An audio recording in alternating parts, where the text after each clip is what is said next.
ನಮಸ್ತೆ, ನಾನು ಅಕ್ಷತಾ. ಬಾಗಲಕೋಟೆ ಜಿಲ್ಲೆಯ ಇಳಕಲ್ ತಾಲೂಕಿನ ಬಲ್ಕುಂದಿ ಗ್ರಾಮ ಪಂಚಾಯಿತಿಯ ಮುಂದೆ ನರೇಗಾ ಕೂಲಿ ಕಾರ್ಮಿಕರಿಂದ ಕೂಲಿ ಕೆಲಸಕ್ಕಾಗಿ ಗ್ರಾಮ ಪಂಚಾಯಿತಿಯ ಮುಂದೆ ಕೆಲಸ ಕೊಡಿ, ಕೂಲಿ ಕೊಡಿ ಎಂದು ಕೂಗುತ್ತಾ ಗ್ರಾಕೋಸ್ ಸಂಘಟನೆ ವತಿಯಿಂದ ಪ್ರತಿಭಟನೆ ನಡೆಸಿದರು.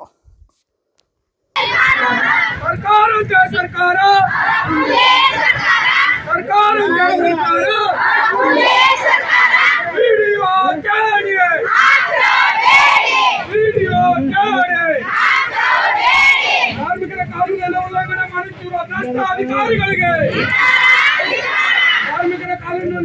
ಮಾಡುತ್ತಿರುವ ಭ್ರಷ್ಟ ಅಧಿಕಾರಿಗಳಿಗೆ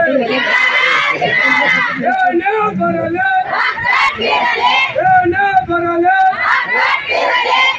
ಕಾನೂನಂತೆ ಕಾನೂನು, ಸರ್ಕಾರಂತೆ ಸರ್ಕಾರ.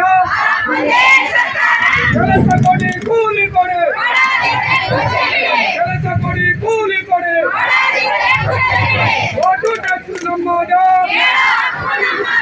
ಓಟು ಟ್ಯಾಕ್ಸ್ ನಮ್ಮದು. ನಡೆಯಂಗಿಲ್ಲ, ನಡೆಯಂಗಿಲ್ಲ.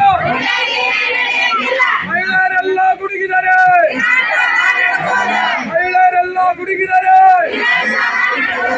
ವಿಡಿಯೋ ಕ್ಯಾರೆ, ವಿಡಿಯೋ ಕ್ಯಾರೆ. ಕಾರ್ಮಿಕರ ಕಾನೂನನ್ನು ಉಲ್ಲಂಘನೆ ಮಾಡುತ್ತಿರುವ ಭ್ರಷ್ಟ ಅಧಿಕಾರಿಗಳಿಗೆ, ಭ್ರಷ್ಟ ಅಧಿಕಾರಿಗಳಿಗೆ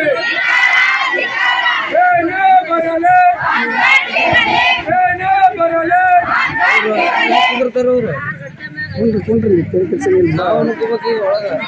ಒಳಗೆ ನುಗ್ಗ ರೂಲ್ಸ್ ಇಲ್ರಿ ನಮ್ದು, ಕಾನೂನು ಪ್ರಕಾರ ಕೇಳೋದು.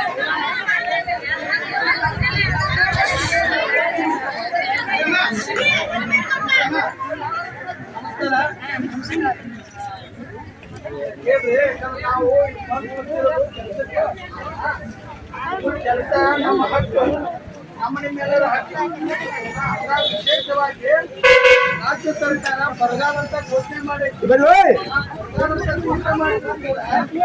ಹೆಚ್ಚುವರಿ ಹಣ ಕೇಳೋದು ಬೇಡ. ನಾವು ಸರ್ಕಾರ ನಮ್ಮ ಬೇಡಿಕೆ, ಕಾರ್ಮಿಕರ ಬೇಡಿಕೆ ಏನೈತಿ, ಇಡೀ ರಾಜ್ಯಾದ್ಯಂತ ನಮ್ಗೆ ಇನ್ನೂ 50 ದಿವಸ ಕೆಲಸ ಬೇಕಂತ ಕೇಳಿವಿ. ಆದ್ರೆ 50 ದಿವಸ ಕೊಡೋದು ಆಮೇಲೆ ನೋಡೋಣ. ಆದ್ರೆ ಇವತ್ತಿನ ಮಟ್ಟಿಗೆ ಬರಗಾಲ ಇದ್ರು ಕೂಡ ಸರ್ಕಾರ ಏನ್ ಹೇಳೈತಿ, ಕೆಲಸ ಮಾಡ್ಬೇಕಾದ್ರೆ ಪ್ರತಿ ಕುಟುಂಬ ಒಂದು ಕೆಲಸ ಮಾಡ್ಬೇಕಂತ ಕಾನೂನು ಮಾಡೈತಿ. ಆದ್ರೆ ಇಲ್ಲಿರುವಂತ ಅಧಿಕಾರಿಗಳು ಇಲ್ಲಿ ಬೇರೆ ಯಾರೇ ಇರ್ಲಿ, ನಿಮಗ್ ಕೊಡ್ಬೇಕಾದ ಕೆಲಸ ಕೊಟ್ಟಿಲ್ಲ. ಅದು ಕೊಡ್ಬೇಕಾತಂದ್ರ ನಾವು ಏನ್ ಮಾಡಬೇಕು ಏನಿಲ್ಲ ಅಂತ ಹೇಳಿ ಎಷ್ಟು ಸರಿ ಅವ್ರಿಗೆ ಹೇಳಿದ್ರು, ಅವ್ರು ಕಂಡಿರ್ತಂದ್ರೆ ಇಲ್ಲಿವರೆಗೂ ಕೆಲ್ಸಕ್ಕಿಲ್ಲ. ಇಲ್ಲಪ್ಪನ ಮೇಲೆ ಗಣಪನ ಮೇಲೆ ಇನ್ನೊಬ್ಬವ, ಅವ್ರ ಕಡೆ ಈಶ್ವರಪ್ಪ ಇನ್ನೂ ಒಂದು ಸಿಕ್ಕೈತೆ. ಅದಕ್ಕೆ ದಯವಿಟ್ಟು ನಾವು ಕೆಲಸ ಅವ್ರು ಇವತ್ತು ಕೊಡ್ತಾರೋ ಬಿಡ್ತಾರೋ ಗೊತ್ತಿಲ್ಲ. ಆದ್ರೆ ನಾವ್ ಇವತ್ತು ಹೋರಾಟ ಮಾಡಿದ ಪ್ರತಿಫಲ ನಮ್ಗೆ ಸಿಗತ್ತೆ. ಈ ಕೆಲಸ ನಮ್ಗೆ ಸಿಗ್ಬೇಕಾತಂದ್ರ ಆಗಿನ ಕೇಂದ್ರ ಸರ್ಕಾರ 2005 ಕಾನೂನು ಮಾಡಿ 2008 ನಿಮ್ಗೆ ಕೆಲಸ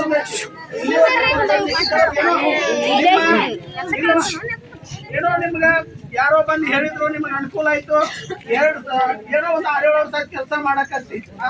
ಇವಾಗ ಬರಗಾಲ ಪರಿಸ್ಥಿತಿ ಐತಂದ್ರು ಹುಡುಕ್ಯಾಡಿಕೆ ನಮ್ಗೆ ಕೆಲಸ ಕೊಡ್ಬೇಕು. ಯಾರೋ ನಮ್ಮ ಪಂಚಾಯತ್ ಒಳಗೆ ಇರುವಂತ ಅಧಿಕಾರಿಗಳು ಇವತ್ತು ಕೆಲಸ ಇಲ್ಲ ಅಂತ ಕೈ ಚೆಲ್ಲಿರೋದು ನಾವೆಲ್ಲಿ ಹೋಗೋಣ, ಎಲ್ಲಿ ಹೋಗ್ಬೇಕು ಹೇಳ್ರಿ. ಅದಕ್ಕೆ ನಾವು ಬಿಸಿಲಿರ್ಲಿ ಏನೇ ಇರ್ಲಿ ಕುಂದ್ರೋಣ, ಕುಂತ್ ಕೆಟ್ಟ ಕೆಲಸ ಕೇಳೋಣ. ಆದ್ರೆ